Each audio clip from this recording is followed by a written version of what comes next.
So, dear colleagues, friends, mentor, my name is Jurica Korpar and I'm here to present my dissertation for the chiropractic seminar here in Zagreb, Upet. So it's been 2+ years since I've started. So this will be my final dissertation for the graduation. So my topic will come to that in a few seconds. First of all, like in every profession there are certain risks that could happen, some accidents. There are certain ways you can do work, you can do it good, you can do it bad. You can miss something and then something wrong would happen or something like that. You can start something new, but it's not necessarily the good thing. You can harm yourself even. You can even forget something. Oh, you can have some bad ideas, but you're not sure what it is. You can also forget something. And you, in your line of work, you could do the good job, but you would not be satisfied with the finished result of it. So in this profession that we here trained, I want to put attention to you that in like the chiropractic part of the work, it's predominantly originates from the USA. So there it has a little different component of our work. So the component consists of possible lawsuits.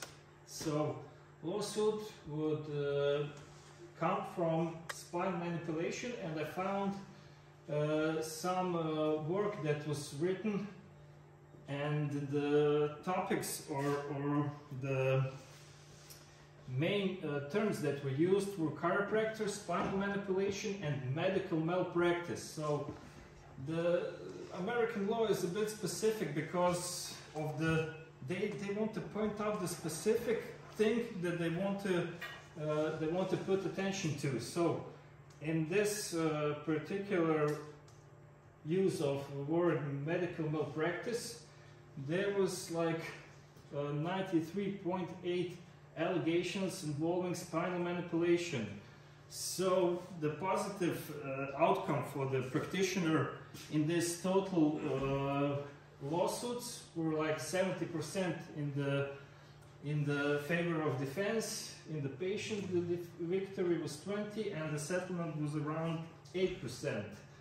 So most frequent allegation that was mentioned about those lawsuits was over-aggressive manipulation, and result of that was alleged neurological injury of the spine in the 66%. I say alleged because you have to prove that what you did actually harm and caused the injury. And from this 66% of the alleged neurological injuries of the spine, 87% has a consequence surgical management. So people had to undergo surgery because of it. What was the most common part of the problem? It was like manipulation of the cervical spine. So C5, C6 disc herniation, C6, C7 herniation. Stroke was also one of the, I think, one of the most worst complications what could happen to some patient or you as a practitioner. And rib fractures. So the basis of those lawsuits that was against the practitioner was actually put in a form. It was failure to diagnose a medical condition that needs immediate care. So what that means, that you have to rule out certain things before you start some sort of manipulation. And the second thing was it was based on that you would harm patient with the treatment itself. So first you didn't recognize what was happening, and the second part of it was that with what you did would create a new injury or even make it worse the existing one. So we're talking about herniated discs, neck injuries, nerve damage, and like the most feared one, like relatively most feared one, I think that would be the most feared one, is chiropractic induced stroke.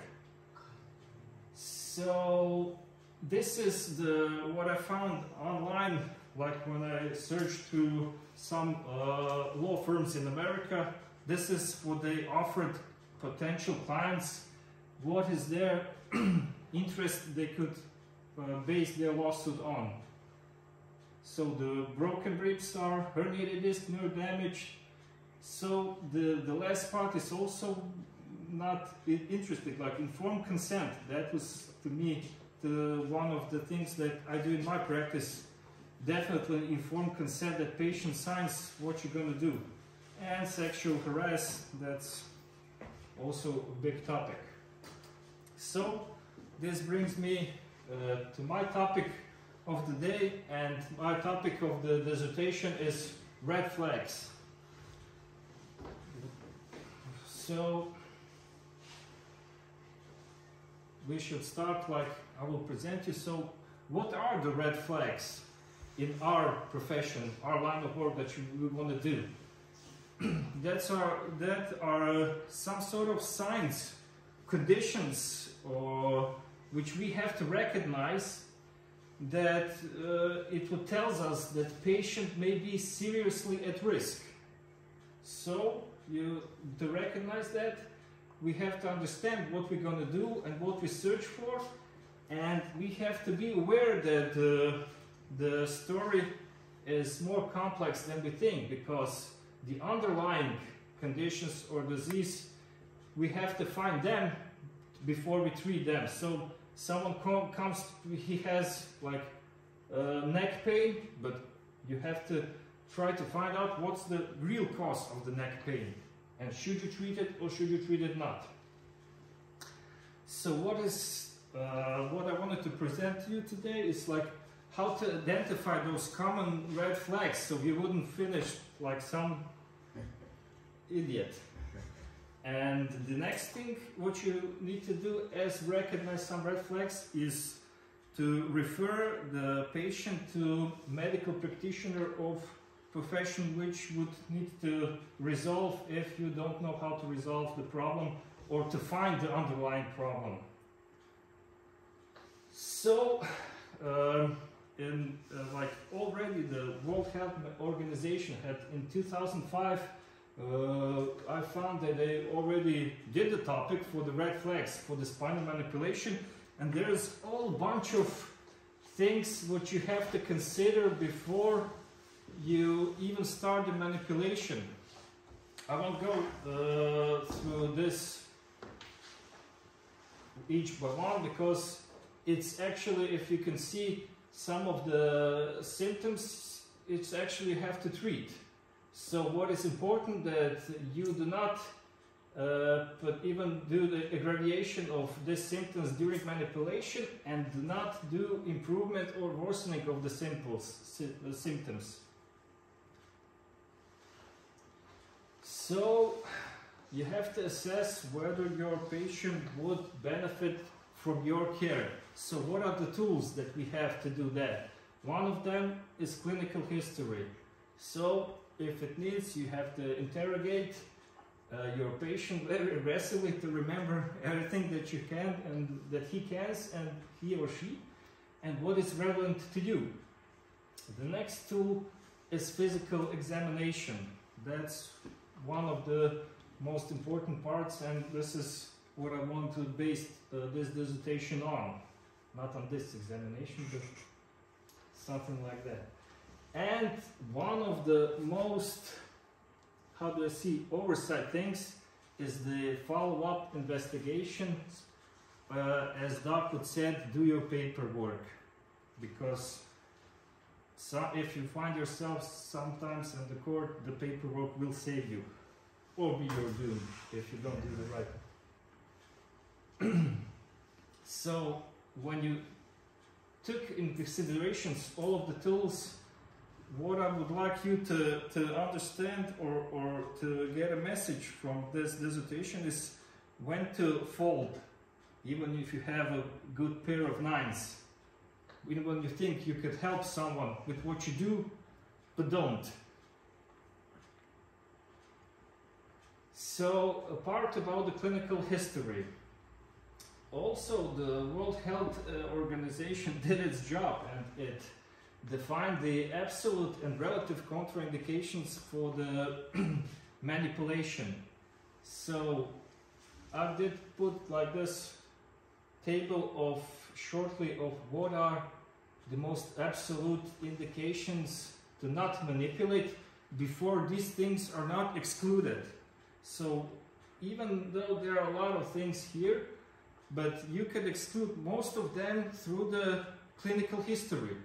So you ask the patient about some fractures that he had, about some inflammatory conditions, about some tumors, or something like that. One of these tables. This is the continuation. It was like they did the classification by the parts of. You have here neurological part. You have here articular, bone disease, tumors, neurological disorders, and vascular. I won't go through all of this, but I put it because I wanted to show you that things are already put on the paper, they are defined, so it would be the matter of time when they would do some kind of practice, like a lawsuit practice against you, maybe based on something that is written by the World Health Organization. And there are also relative conditions that they put on.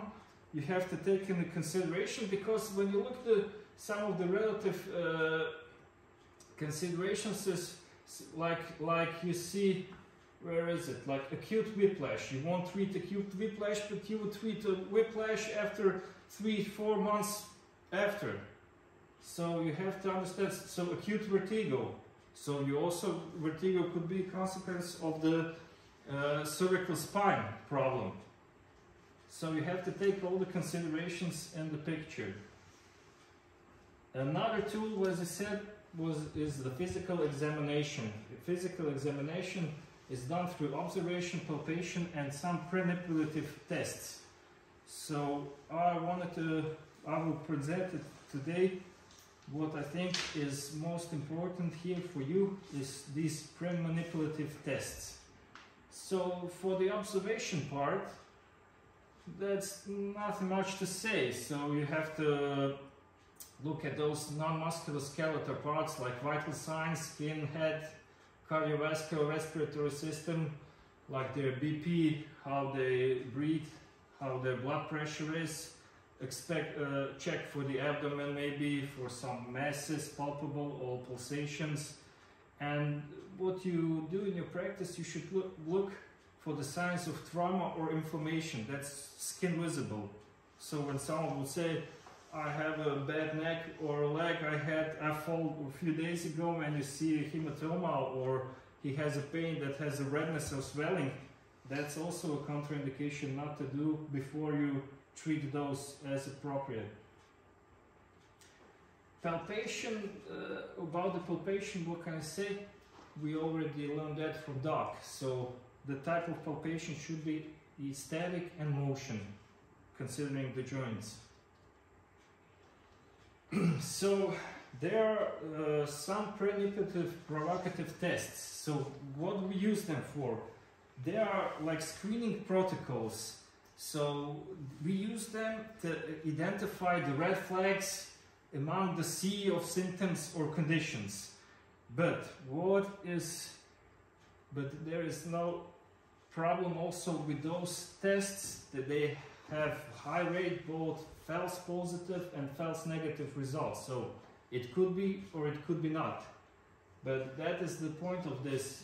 You have to take in consideration clinical history, you have to take in consideration your observation and those tests. And then you have to put all of these puzzles together and make decision, should I go with or should I not go with some manipulation.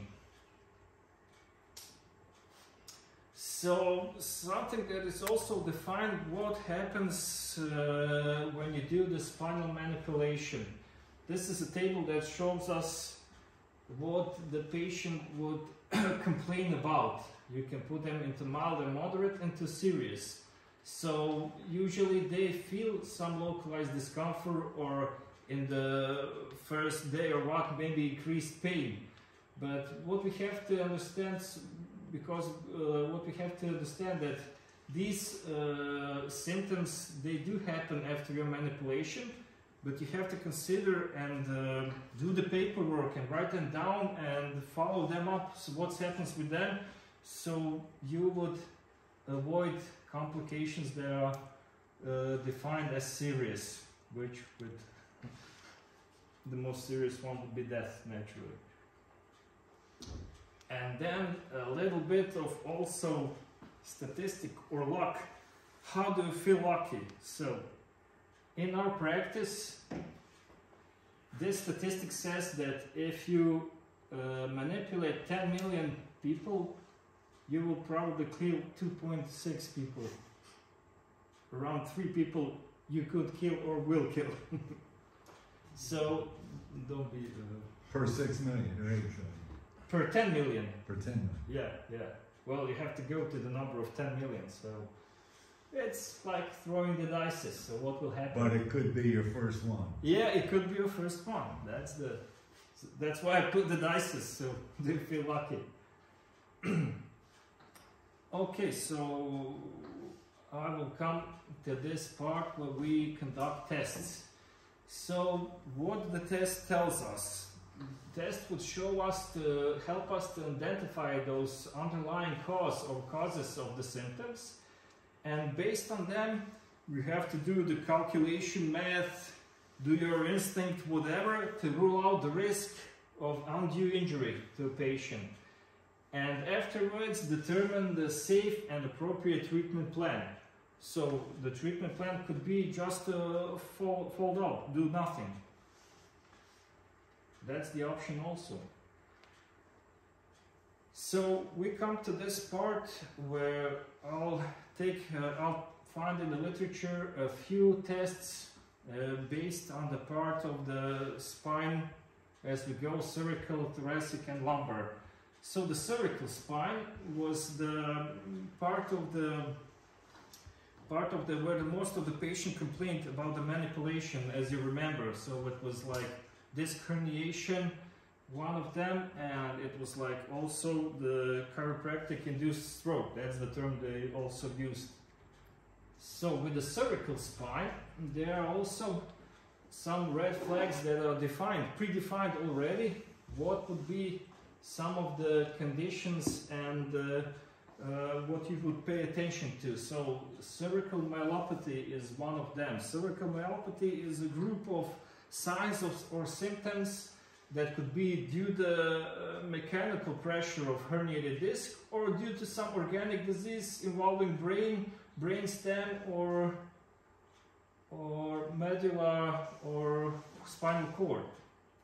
So about the cervical myelopathy, they all present themselves with a pain in the neck. So what is specific about them is I put here some lists of these were more like neurological tests with which you could exclude or confirm something. So I wanted to most of the time hold myself on the cervical spine, because that is the area where you can do most commonly damaged and the worst type of damage. So the check for patient if he has a sensory disturbance in the hand, it is very simple. If you could remember dermatomes, that which nerve innervates which part of the hand. So what you have to do is nothing special. You take a pin, you take an ice cube, you take a feather or everything. So you check for the pain, check for the temperature feeling, and check for the touch, and compare both left and right side. See if there any part of the region that some of the sensory disturbances is located, and most importantly, write it down. Write it down, and then you see if patient already told you through his clinical history that he had maybe some neck injury like traffic accident, that maybe he had already done his CT or MRI of the neck, that he has a confirmed disc herniation. So you have to like put those puzzles together to rule out would you do something or not. So what these tests, why I put them? I put them mostly for the patients that you don't know nothing through the clinical history. So they came and they say, I have a neck pain, I never was something seriously in the hospital, I never had some serious accident. And this is when you come to this red flag, you have to try to find the underlying condition. Why is it? Because it could be disc herniation, it could be inflammation, it could be tumor in the vertebral body. There are lots of conditions that could see. We just have to rule out what we can through the clinical history and through the examination. The other part of the cervical myelopathy that you can check only with observation is the hand atrophy. So we have this person here that through the neck pain, they saw atrophy of the adductor muscles of the thumb. So this is also one of the signs. Only by observation you can see that there is some problem at the cervical spine or up or in the brain. This is some clonus is one of the also. I put this neurological test because they are, to me, pretty interesting to see. This test is doing the rhythmical oscillating stretch reflex. Most of these neurological tests are based that we have some upper neuron, motor neuron, either injury or compression or some organic disease involved with them. So you could do just a simple, you see this, you just do the dorsiflexion, like hyperdorsiflexion, and you have this reflex response. This is the sign when you when the red flags comes up. Another is we did the MEDICINSKE sign. We talked about it. It is also the sign of upper motor neuron lesion, and it's easy to make it in everyday practice. It's nothing big. This one has a. So what we do? This test also says that there is a problem on the upper neuron region. So either the spinal column, either the brain. So the normal test would be flexion of the thumbs. Abnormal would be extension of the thumb, of the toes. This is also one of the interesting tests because you can do it simply and they are evident to see as the Hoffman's reflex. So you do the flex on the middle finger, you just pitch it down and let it go, and it will be reflex flexion of the index finger or the hand itself. It is also a sign of upper motor neural region or even corticospinal tracts. That are regions of the brain that tracts that goes through the spinal cord to the muscles. And this is also a test simply to done. On the other hand, it will be better visible. So you just flicks the fingernail and you could see a reflexive twitch.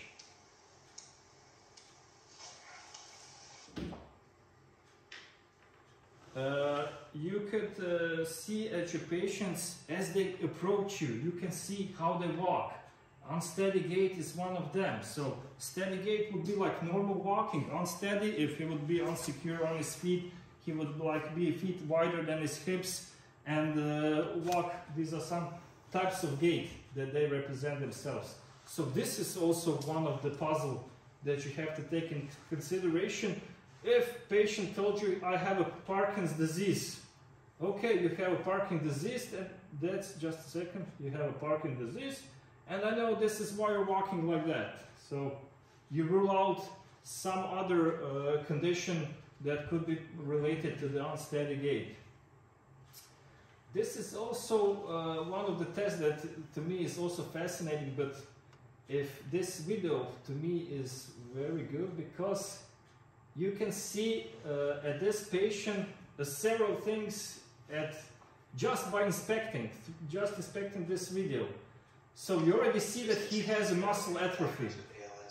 This is the sign, so you know. And this test is just says again upper motor neural lesion, and you have the hyperreactive response of the finger flexor muscles. He's twitching his fingers. Just a simple test to see. These are neurological tests. So he does the Hoffman test also. So he twitches again. As well as a positive Hoffman reflex on the right side. So this I wanted to show to see because these neurological tests, they are so evident, easy to do, and the result you can see immediately. One of the tests also, neurological examination that is used is hyperreflexia. So you have overreactive or over-responsive reflex. All you have to do is step on a tendon and see the response, nothing more. Also upper motor neuron syndrome. It could be due to disc herniation, it could be due to trauma, it could be due to stroke.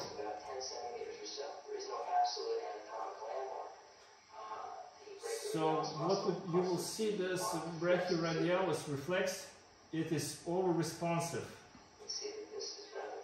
Or if you do the Petler, it would also be over-responsive. So comparing to the other side. This is a patient with a stroke. Stroke that is on the left side of the brain.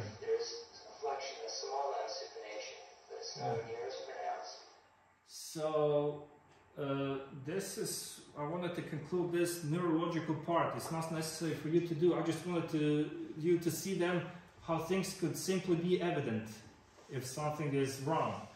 So what would be more important to me was tell you about also this part. This is like the differential diagnosis of the conditions that could be reason for the red flags for the cervical spine. So some inflammatory or systematic diseases. You can check if patient has a higher temperature. You can check if has a family history of this. You can check for blood pressure. You can check for the pulse or the respiration. So you could do all these things very simply to rule out some things to be easier for you in your life, not to make it complicated. So this is also one thing you have to have in consideration. These are neoplastic conditions. This is tumors. So just pay attention, enough to pay attention if the patient is 50 years of age or over. So this is like already you could, if it has also unexplained weight loss, it would be most definitely tumor, something that does the problem. Could also indicate acute diabetic. Diabetes would be part of the systematic diseases also. So other conditions also in the differential diagnosis would be also ligamentous instability. It could be a consequence after trauma. So also here it says a Down syndrome. So people with the Down syndrome has some of hyperelasticity or Ehlers-Danlos syndrome or rheumatoid arthritis also. And this section here, we will go through the test to exclude. This is the part where that says us about something about vertebral insufficiency. This part is important because one of the worst complications that could happen is a chiropractic-induced stroke. We will talk about it later. I put this so you can read about it, maybe study through this presentation.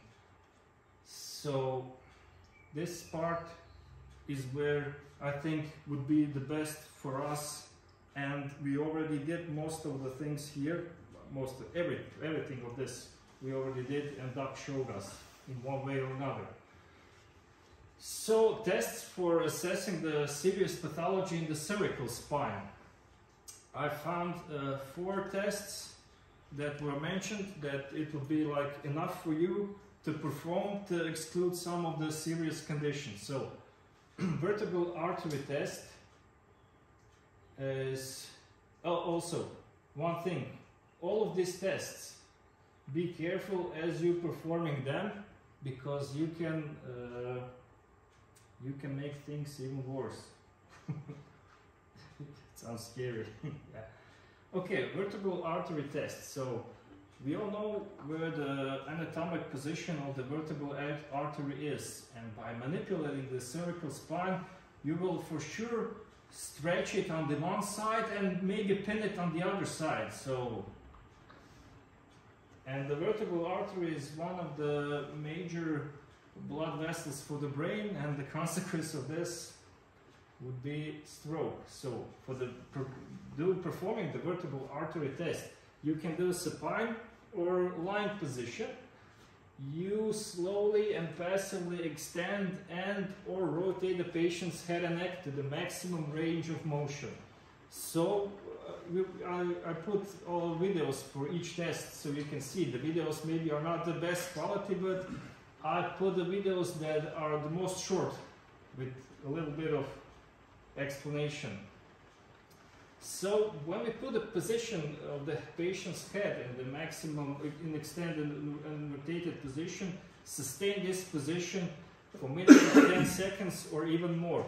And then what you have to do is observe for the symptoms that would be associated with this vertebral vascular insufficiency, because that way what you're going to introduce in the vertebral artery, you're gonna occlude her a little bit. You're gonna press on it a little, so the blood flow through it would be reduced, and with the reduced blood flow to the brain, you can cause symptoms. So this is like one of the examples of vertebral artery test. For this vertebral artery test, to be considered positive test, would be some of these symptoms, like dizziness, nausea and vomiting, drop attacks, paralysis, dysarthria.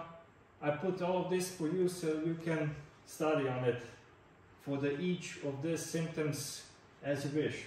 I won't do much of the explanation because the topic is big.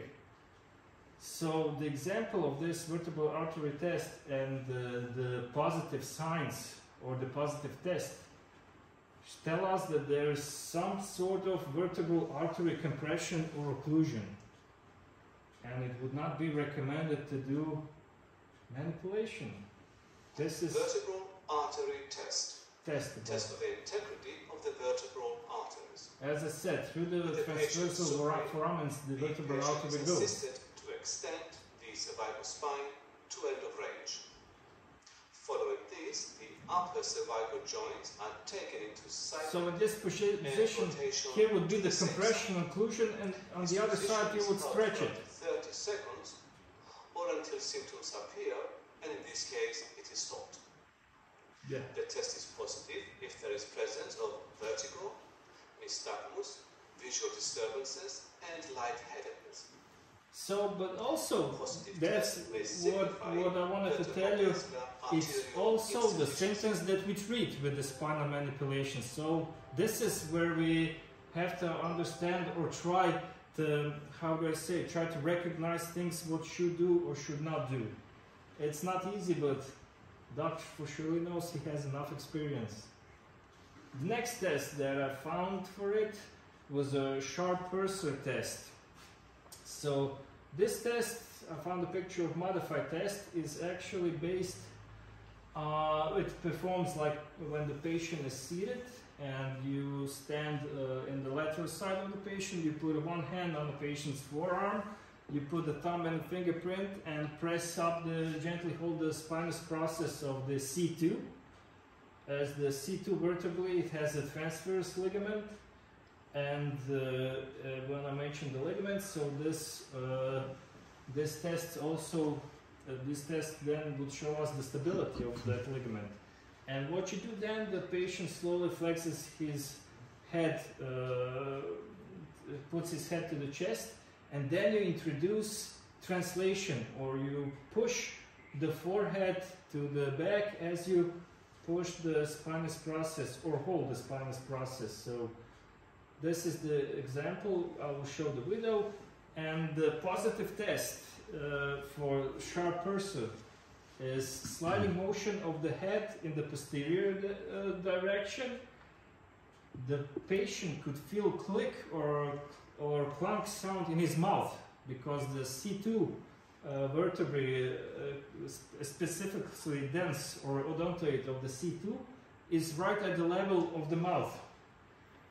And they usually represent and tell you they have a reduction of the symptoms. Why? Because if the transverse ligament is unstable, then the first cervical vertebrae or related to the second one goes anteriorly, and the odontoid or dens would press to the spinal cord. So they feel reduction of the symptoms. So atlantoaxial instability is something that we want to prove with a sharp pursues test. And this is how we can perform it very easily.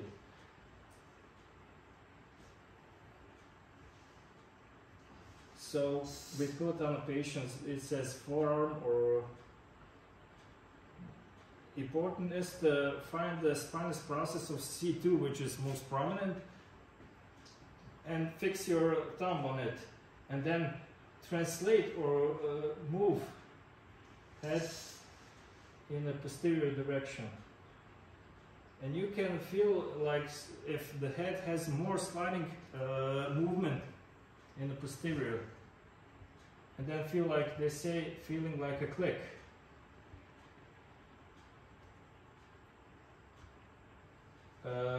Another test for the cervical spine would be Sperling's test. Sperling test is performed. Patient is seated, practitioner stands behind, it interlocks his fingers on the patient's head and lateral flexes the cervical spine and applies the compressive force. So, what we consider a positive Sperling test. We do the reproduction of the symptoms that would manifest themselves by radiating down the patient's arm. That would be a sign of us that there is some sort of foraminal encroachment. Yeah, as it says, like I couldn't find the spelling of it. So to perform this test, For the foraminal compression test, the subject will sit comfortably. The examiner rests the palm surface of both hands on top of the subject's head. Then the examiner will apply downward pressure while subject laterally flexes the head. This test is repeated with the subject laterally flexing to the opposite side. Positive finding will result in pain into the upper extremity towards the same side of the head that is laterally flexed during the application of compression. This is positive. This is indicative of nerve repression. so another test is a distraction test, which we can easily do with the cervical spine, where patient lies supine, and all we do, we put our hands around the occiput and apply a gentle distraction to the head. So the positive distraction test would tell us, would be positive if we feel that there is excessive vertical translation as you do, or reproduction of certain symptom, like nystagmus, as we do the distraction. And what it tells us that we could have a tectorial membrane instability. Tectorial membrane is also part of the ligament of the C2 vertebrae that continues to the foramen magnum of the cranium. Upwards and downwards, it continues to the posterior longitudinal ligament. Also, it tells us about the upper cervical ligament instability. But also, one thing with this distraction test, you could have relief of the symptoms, which tells us about cervical radiculopathy. So, what I want to, let me put this video, and then I want to comment to you about these tests.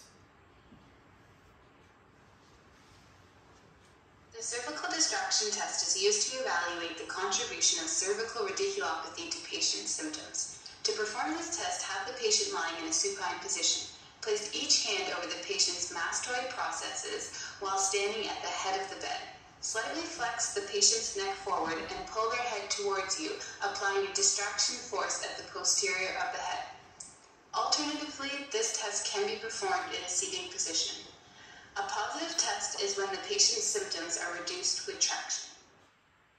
So I wanted to comment about these tests that we did, that we use them in our practice to identify the problem for the treating. So you don't have, if you have a clinical history that is not about the malignant disease, that is not about the trauma, that is not about a possible infection or other systematic disorder, then you identify problem by that, and you can do safely the manipulation if you want to treat the problem.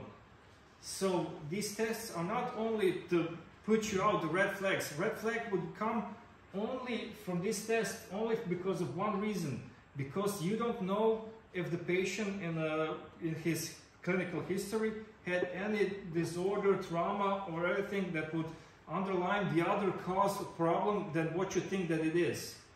So these tests are also, doc performed this test for us to identify the problem and treat it. But the only thing about these tests with the right flag, because if you don't have other necessary information, so we have to get the big picture. And the way to get it, we have to put the small pieces together. And the follow-up. And the follow-up, yes. Do the paperwork, do the follow-up. Well, and redo the test after. Yes. That's I have this part of the video. So let us go a little bit downwards to the thoracic spine. So the red flags for some pathology of the thoracic spine are also mentioned as spinal tumors. Also, if you take a clinical history, patients 50 years of age, some past history of cancer, unintentional weight loss. These all things I left it for you to read. I won't go through. Spinal infections, also 50 years of age, and spinal cord lesion. This is like one of the parts that we have. So big one. Yeah. Dysfunction of the bowel bladder, Babinski, that we showed. Motor weakness, paresthesias. Fracture, one of the most common, beside lumbar spine, the fractures tend to do, especially in the history of osteoporosis or prolonged corticosteroid use.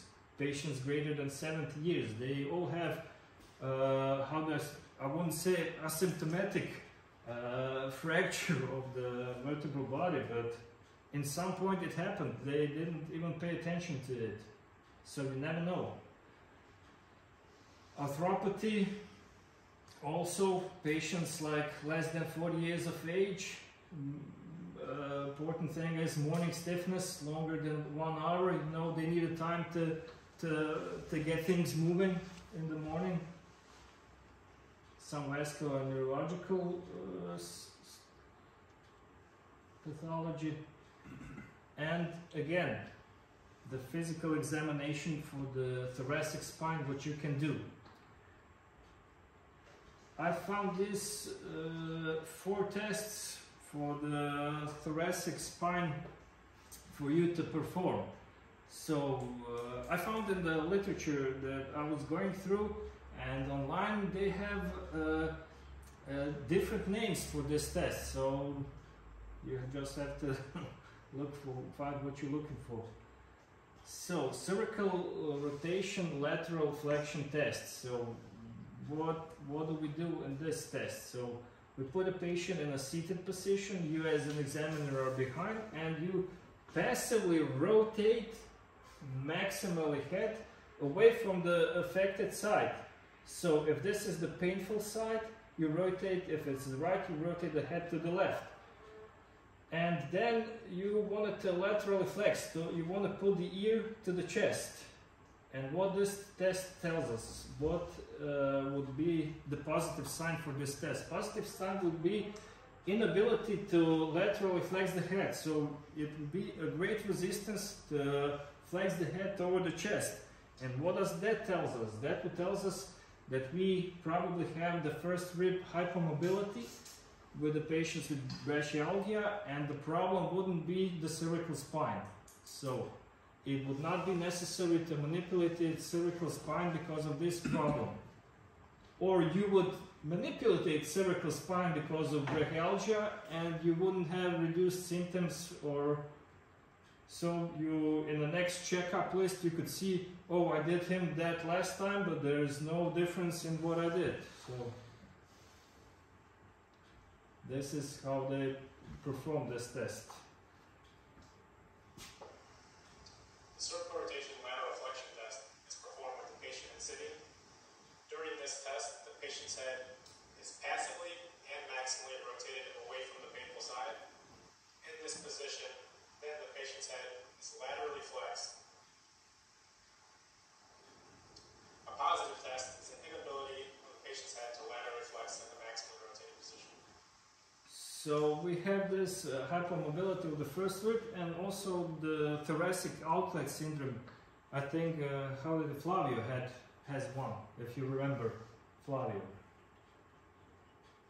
So the next test is passive rotation test. I couldn't find a proper video for this test, but what was great about this test, to me it was kind of, I wouldn't say spooky, but so patients in a seated position. So what you do, you stand in front of your patient, you put his, the patient crosses his arms across the chest, and you put his knees between your legs because you want to fix the pelvis, so it wouldn't be rotation in the lower part of the body. And then you twist the patient's trunk to the maximum left and maximum right side, and in the end of the rotation you ask for patient to actively bend the head forwards. So for this test, what would be the positive sign? The positive sign, one of it would be hard end feel. So you wouldn't achieve the maximum rotation, you would feel resistance, and this would tell you about underlying problem, could be spondylitis or arthrosis of the thoracic spine. This is what scared me. So in the performing a test, as here we had a hard end field and resistance, and this part we have empty end field. So you go pass through resistance, there's like almost no resistance at all, and patient complains about the muscle spasm, and we have to take in consideration something like tumor of the vertebral body or infection of the vertebral body, or some sort of, I could say, no recent trauma like malunion or not healed fractured vertebrae. So this is why I think this test to me was interesting to read about him.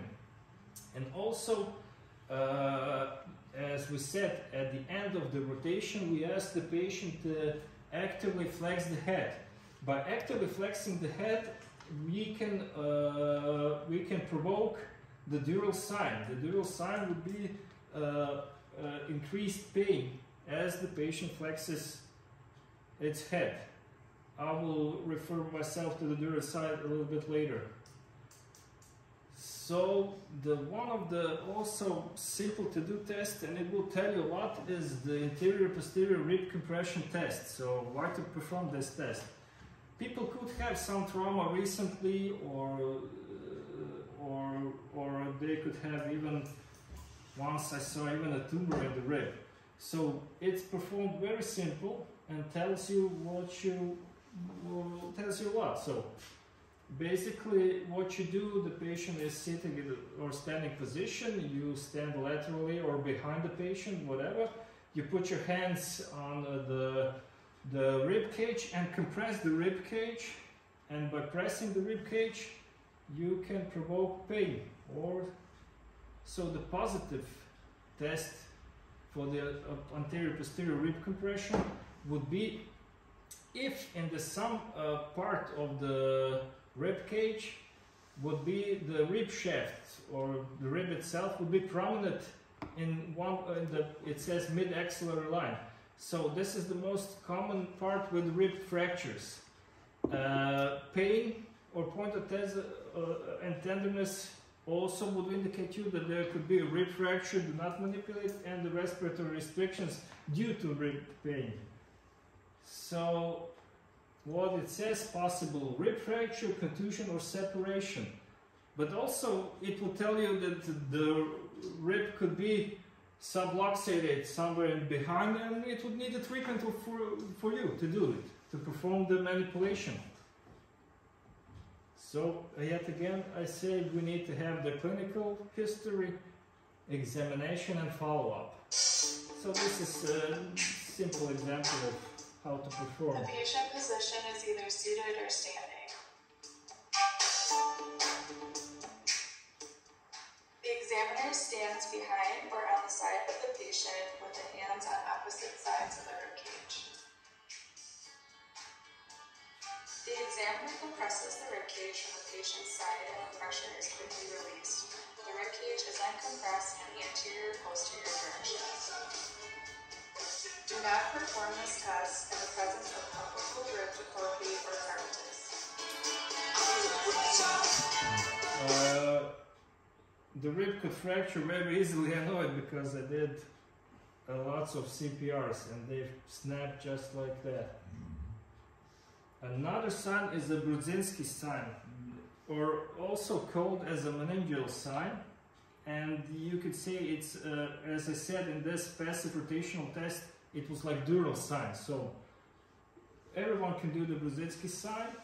It's a patient lying in a supine position. You place your hand, one hand on the chest, the other behind the head, and you introduce flexion of the hand toward the head toward the chest, and restraining the movement in the upper body.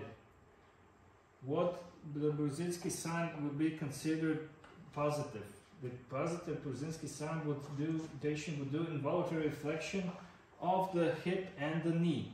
So what does that tell us? We have a meningeal irritation. So it could be due to inflammation, meningitis, one of the causes for that. So if someone has a meningitis, so it would for sure have a higher fever. So these are all the things you have to take into consideration. And also it could be just for herniated disc. Also could be the symptom, something that you have to treat. Or compression fracture. Yeah. Down low. Or compression fracture, then it's a red flag. So if it's something that you know that he has a herniated disc and you have to treat that, you have a confirmation of what you think the diagnosis is.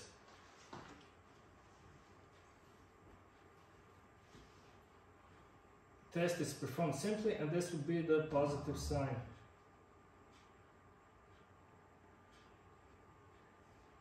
So that would be those 4 tests for the thoracic spine. Now we go to the even lower, to the lumbar spine. So for the lumbar spine, for some red flags, when you take the clinical history or examination, as the Korpar syndrome, so that would be caused by obviously herniation of the disc and compression to the cauda equina below the L2, below the conus, where the nerves go. And it's easy to detect because the symptoms are very specific.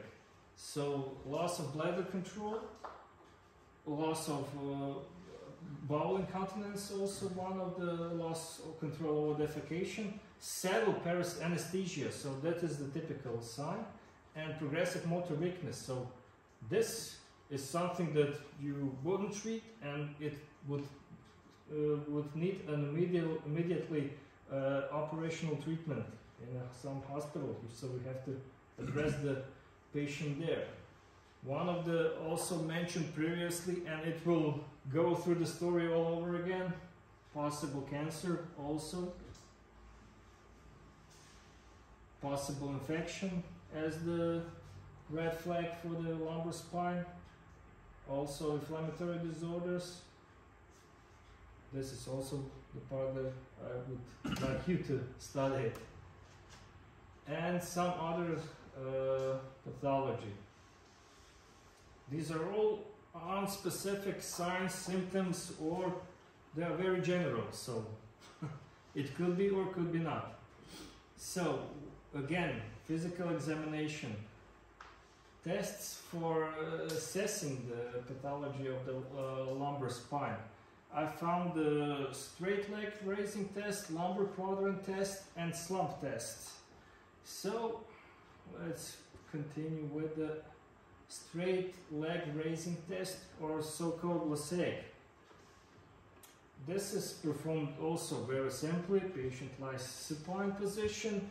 You lift the patient's leg from the table and you press the knee so it will be fully extended. And you elevated the maximum hip flexion, and when the patient requests you to stop, then what you do is note the angle. And what again you should do is repeat with the opposite leg. So yet again, if this could be a symptom of disc herniation that you know of, also it could be an inflammation tumor. If you don't have a confirmed clinical history and you find something with these tests, the red flag should be raised. So what is considered the positive LaSeg signs? The reduced angle of the hip flexion and the shooting pain radiating from the lower back to the posterior thigh or down to the leg. What it tells us that we have a nerve root irritation. So all we have to do is determine what is the underlying cause of the straight leg raise test, which is commonly abbreviated as the SLR test, is designed to detect radicular leg pain in the symptomatic limb.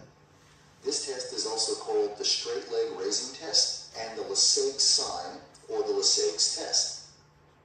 With the patient in the supine position, slowly raise the symptomatic limb while maintaining knee extension. Ask the patient to indicate if lower limb symptoms are reproduced or exacerbated. This test is considered positive if it reproduces or exacerbates sciatic pain or other symptoms of radiculopathy. To confirm sciatic involvement, lower the limb to the point where the pain is relieved and ask the patient to bring the chin to the chest. If this reproduces the patient's lower limb pain, it confirms sciatic radiculopathy. Another way to confirm sciatic involvement is to ask the patient to lower the head back down and then dorsiflex the ankle. If this reproduces the patient's leg symptoms, it helps confirm sciatic radiculopathy. This procedure is sometimes called the Bragard's test. So this is about LaSeg sign. Another test that it is useful to us is a lumbar quadrant test. So what do we do here? The patient is in a standing position and he extends the spine. You as an examiner, you are behind him, you stabilize the ilium and the shoulder, and you apply overpressure as patient goes into the extension, and then laterally flex and rotate to the side of the pain. You lead the patient with this test and you manipulate him into the lateral flexion and rotation onto the side of the pain.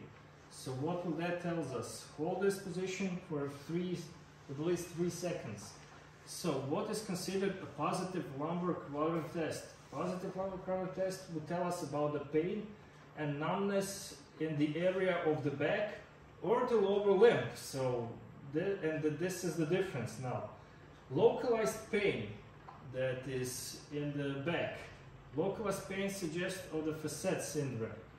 But the radiating pain into the leg indicates a nerve root irritation. So you have double sign on this test to locate the problem. So to perform this test, there's the lumbar quadrant test is designed to detect the involvement of the lumbar zygapophyseal joints. This test is also referred to as the quadrant test, the extension rotation test, and Kemp's test. To perform this test, ask the patient to stand with their arms crossed in front of the chest. To test the right side, stabilize the patient's pelvis, grasp the right shoulder, and then guide the patient into performing active extension. We have to stabilize the alien on the contra side. The final test position is designed to cause maximum loading of the zygapophyseal joints. This test is considered positive if pain is produced locally in the lumbar region. In some patients, irritation of the zygapophyseal joints may also cause referred pain into the lower extremity. Leg pain may also be due to compression of nerve roots from disc herniation or foraminal encroachment. This is because the final test position causes compression of the discs posterolaterally and reduces the size of the intervertebral foramen. This test shows you that this is test may also something be that you would performed read, with the patient in the seated or position. if you have a clinical history of, I don't know, tumor inflammation, maybe not. Until you resolve it. So another test, we will talk about what to do after you do some tests and you see the results and what to make like decision algorithm. Another test is a slump test. The slump test is performed as patient sits on the edge of the table, legs are supported and hands behind the back, hips neutral. Patient is asked to slump, or slump would mean that it would fall, like fall and relax his thoracic and lumbar spine. And then it flexes neck chin to the chest and maintain. You can maintain as an examiner like a little overpressure. Then it extends the knee and you as an examiner do the dorsiflexion of the ankle. So what would this test be positive? This test would be positive if you can do the reproduction of the radicular pain in the back or lower limb. And what this tells us, we have increased sciatic nerve tension. So to perform this test, the slump test is designed to detect tension in the neuromeningeal tract via the combined movements of the spine and lower extremity. This test is typically used for suspected lumbar disc herniation causing radiculopathy, something that but you it can would also read be used or for maybe not. suspected lesions throughout the spine. This test is performed in several stages that involve placing the patient in a series of positions to gradually and progressively stretch the neural structures. At each stage of the test, stop and ask the patient if there is a reproduction or exacerbation of their symptoms. If so, this would constitute a positive result and no further testing is required. To begin the test, the patient sits on the examination table with the hands behind the back. Place one hand on the patient's upper thoracic spine and the other under the patient's chin. Ask the patient to slump forward while you continue to support the patient's chin to keep the neck in a neutral position. If no symptoms are experienced, remove your hand from the chin and ask the patient to bring the chin towards the chest. If no symptoms are experienced, apply pressure over the upper back and head to help sustain the slumped position and ask the patient to extend the knee on the involved side. If no symptoms are experienced, assist the patient to perform ankle dorsiflexion. If the knee remains in its extended position and there is no reproduction or exacerbation of symptoms, the slump test is considered negative. On the other hand, if the patient is unable to maintain the knee extension and reports posterior thigh or leg pain, it may be due to either neural or muscle tension. To differentiate, release the pressure over the head and upper back and ask the patient to extend the neck. This reduces the neuromeningeal traction. Ask the patient to re-attempt full knee extension. But it also, you can differentiate it from the muscle tension and the nerve irritation. Test is considered positive and suggests the presence of tension in the neuromeningeal tract. If the patient is still unable to increase knee extension, muscle tightness should be considered as the cause. So all of these tests would indirectly tell us the location of the problem as a site, also left or right, but as I said, they also tell us what we should treat, and combined with the clinical history, previous follow-ups, they will tell us what not to treat. So in shortly, I'm finished with the presentation of this part with the testing, and I want to do a short recap. So, as I said in the beginning, what was in, I saw this in these lawsuits in the America. They say it's that the practitioner failure to diagnose medical condition that needs immediate care. So, the medical condition that is here, like mentioned, the condition not that needs immediate care by you, but some other practitioner or other profession, hospital. So what do we need to do is to assess would the patient be benefited from our care through the clinical history, physical examination, and the follow-up investigation. So one thing what I want to also refer to you, that it is our duty also as like medical professionals or caretakers to, if we suspect that the patient's health is at a serious risk by finding out these red flags, we should refer the patient for the medical care somewhere else, not by us. Do not do manipulation.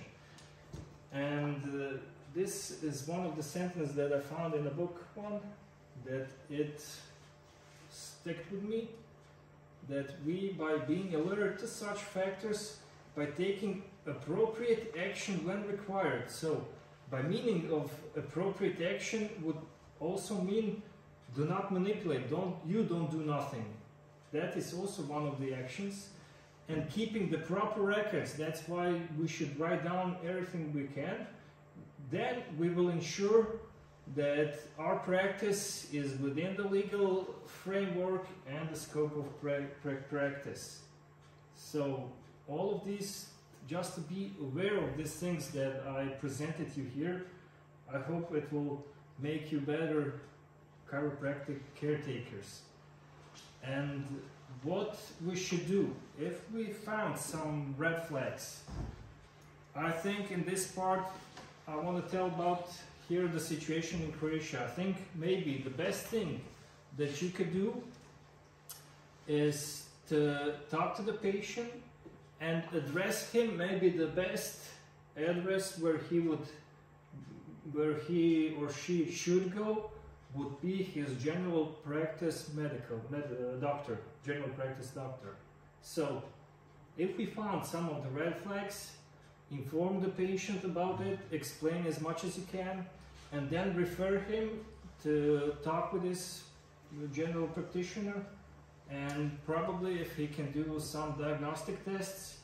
If he does some diagnostic tests like MRI, CT or something, then automatically he can come back to you again and to see whether the red flags is objective or not, whether you can do the manipulation or patient, if something, if some pathology is found in the results that was conducted by the general practitioner, then he will be probably addressed somewhere else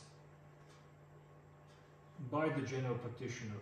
Also, what we can do, we can also do, as we talked about it, about the cautious approach. If you have a patient where you find some red flags and you're not sure, you can use the cautious approach. And cautious approach would be gentle, the manual flexion distraction technique would be one of the options. And do the follow-ups as we saw in the Cox, or I think Benger, what it says. Leander. Yeah. But he's it's the same. He's using a Thule table. Or as the doc said, just introduce motion, nothing more. And do the follow-ups. Go slowly, do not hurry. And if none of this you feel comfort to do, or you're not sure to do, then just, I think, you better call. Thanks for the plug. Yeah. And that will be it for today. Great. just one more slide. The literature that I used for this dissertation is this, Yes. and also our doc is the used source. I might add that the Hoppenfeld books for orthopedics and orthopedic tests I and neurology.